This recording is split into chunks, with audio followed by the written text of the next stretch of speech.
ಕರುನಾಡು ಟಿವಿಗೆ ಸ್ವಾಗತ. ನಾನು ದೀಕ್ಷಿತ್ ಗೌಡ. ಈ ದಿನದ ಪ್ರಮುಖ ಸುದ್ದಿಗಳು.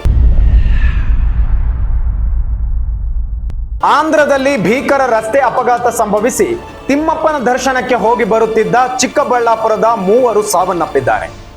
ಎಸ್, ಇದೀಗ ತಿರುಪತಿ ತಿಮ್ಮಪ್ಪನ ದರ್ಶನ ಪಡೆದುಕೊಂಡು ವಾಪಸ್ ಬರುತ್ತಿದ್ದ ವೇಳೆ ಟಿಟಿ ವಾಹನವೊಂದು ಆಂಧ್ರ ಪ್ರದೇಶದ ಚಿತ್ತೂರು ಜಿಲ್ಲೆಯ ಮದನಪಳ್ಳಿ ಬಳಿ ಅಪಘಾತ ಸಂಭವಿಸಿ ಚಿಕ್ಕಬಳ್ಳಾಪುರ ಜಿಲ್ಲೆಯ 17 ವರ್ಷದ ಮೇಘರ್ಷ, 17 ವರ್ಷದ ಚರಣ್ ಮತ್ತು ಶ್ರಾವಣಿ ಸ್ಥಳದಲ್ಲೇ ಸಾವನ್ನಪ್ಪಿದ್ದಾರೆ. ಇನ್ನುಳಿದ 8 ಜನರು ಗಾಯಗೊಂಡಿದ್ದಾರೆ. ಎಲ್ಲಾ ಗಾಯಾಳುಗಳನ್ನು ಮದನಪಳ್ಳಿಯ ಸರ್ಕಾರಿ ಜಿಲ್ಲಾಸ್ಪತ್ರೆಗೆ ಸ್ಥಳಾಂತರಿಸಿದ್ದಾರೆ. 6 ಮಂದಿ ಗಾಯಾಳುಗಳ ಸ್ಥಿತಿ ಗಂಭೀರವಾಗಿದೆ ಎಂದು ಕರ್ತವ್ಯ ನಿರತ ವೈದ್ಯರು ಪೊಲೀಸರಿಗೆ ಮಾಹಿತಿ ನೀಡಿದ್ದು, ಅವರನ್ನ ಬೆಂಗಳೂರಿನ ಕಾರ್ಪೊರೇಟ್ ಆಸ್ಪತ್ರೆಗೆ ಸ್ಥಳಾಂತರಿಸಲು ಕ್ರಮ ಕೈಗೊಳ್ಳಲಾಗಿದೆ. ನೆಲಮಂಗಲದಲ್ಲಿ ಸರಣಿ ಅಪಘಾತ ಸಂಭವಿಸಿದೆ. ಬೆಂಗಳೂರು ಗ್ರಾಮಾಂತರ ಜಿಲ್ಲೆಯ ನೆಲಮಂಗಲದ ಅರಶಿನಕುಂಟೆ ಬಳಿಯ ರಾಷ್ಟ್ರೀಯ ಹೆದ್ದಾರಿಯಲ್ಲಿ ಸರಣಿ ಅಪಘಾತ ಸಂಭವಿಸಿದೆ.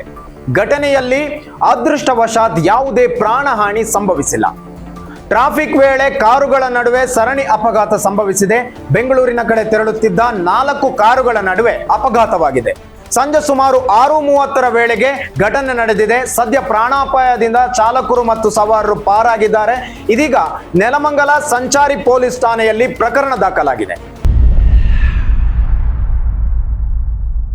ರಾಜಸ್ಥಾನದ ಕೋಟಾದಲ್ಲಿ ವ್ಯಾಪಾರಿ ಮೇಲೆ ಪೊಲೀಸರು ದೌರ್ಜನ್ಯ ಮೆರೆದಿದ್ದು, ಆಘಾತಕಾರಿ ವಿಡಿಯೋ ಸಾಮಾಜಿಕ ಮಾಧ್ಯಮಗಳಲ್ಲಿ ಕಾಣಿಸಿಕೊಂಡಿದೆ. ಈ ಘಟನೆ ಕ್ಯಾಮೆರಾದಲ್ಲಿ ಸೆರೆಯಾಗಿದ್ದು, ವಿಡಿಯೋ ಸಾಮಾಜಿಕ ಮಾಧ್ಯಮಗಳಲ್ಲಿ ಸಖತ್ ವೈರಲ್ ಆಗ್ತಾ ಇದೆ. ಪೊಲೀಸ್ ಅಧಿಕಾರಿಯೊಬ್ಬರು ಅಂಗಡಿಯ ಮಾಲೀಕನಿಗೆ ರಸ್ತೆಯ ಮಧ್ಯದಲ್ಲಿ ಕಪಾಲ ಮೋಕ್ಷ ಮಾಡಿರೋದ್ರಿಂದ ಆತ ರಸ್ತೆಯಲ್ಲೇ ಕುಸಿದು ಬಿದ್ದು ಪ್ರಜ್ಞೆ ತಪ್ಪಿ ಬೀಳುವುದನ್ನು ವಿಡಿಯೋದಲ್ಲಿ ಕಾಣಬಹುದಾಗಿದೆ. ಈ ಘಟನೆ ಮೇ 29ರಂದು ನಡೆದಿರುವುದಾಗಿ ವರದಿಯಾಗಿದ್ದು, ಈ ವಿಡಿಯೋ ಈಗ ಸಾಮಾಜಿಕ ಮಾಧ್ಯಮಗಳಲ್ಲಿ ವ್ಯಾಪಕವಾಗಿ ಪ್ರಸಾರವಾಗ್ತಾ ಇದೆ. ವರದಿಗಳ ಪ್ರಕಾರ ಸ್ಟೇಷನ್ ಹೌಸ್ ಆಫೀಸರ್ ಪುಷ್ಪೇಂದ್ರ ಬನ್ಸಿವಾಲ್ ಅಂಗಡಿಯ ಮಾಲೀಕನಿಗೆ ಕಪಾಲ ಮೋಕ್ಷ ಮಾಡಿದ್ದು, ಅಂಗಡಿಯಲ್ಲಿ ಕೆಲಸ ಮಾಡುತ್ತಿದ್ದ ರಿಜ್ವಾನ್ ಎಂದು ಗುರುತಿಸಲಾದ ಬಲಿಪಶು ಪೊಲೀಸ್ ಅಧಿಕಾರಿಯ ವಿರುದ್ಧ ದೂರು ದಾಖಲಿಸಿದ ನಂತರ ಪ್ರಕರಣಕ್ಕೆ ಸಂಬಂಧಿಸಿದಂತೆ ತನಿಖೆ ಆರಂಭಿಸಲಾಗಿದೆ.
ಟೈರ್ ಸ್ಫೋಟಗೊಂಡು ಚಾಲಕನ ನಿಯಂತ್ರಣ ತಪ್ಪಿದ ಕೆಎಸ್ಆರ್ಟಿಸಿ ಬಸ್ಸೊಂದು ರಸ್ತೆ ಬದಿಯ ಮನೆಯೊಂದಕ್ಕೆ ನುಗ್ಗಿದ ಪರಿಣಾಮ ಘಟನೆಯಲ್ಲಿ 17 ಮಹಿಳೆಯರು ಸೇರಿ 32 ಮಂದಿ ಗಾಯಗೊಂಡಿರುವ ಘಟನೆ ತುಮಕೂರು ಜಿಲ್ಲೆಯ ತಿಪಟೂರು ತಾಲೂಕಿನ ಸಿದ್ದಾಪುರ ಗ್ರಾಮದಲ್ಲಿ ನಡೆದಿದೆ.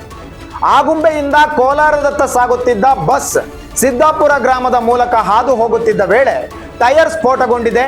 ಚಾಲಕನ ನಿಯಂತ್ರಣ ತಪ್ಪಿ ಬಸ್ ನೇರವಾಗಿ ಮನೆಗೆ ನುಗ್ಗಿದೆ. ಅಪಘಾತದ ಪರಿಣಾಮ ಬಸ್ನ ಮುಂಭಾಗ ಸಂಪೂರ್ಣ ಜಖಂಗೊಂಡಿದ್ದು, ಮನೆಗೂ ಹಾನಿಯಾಗಿದೆ.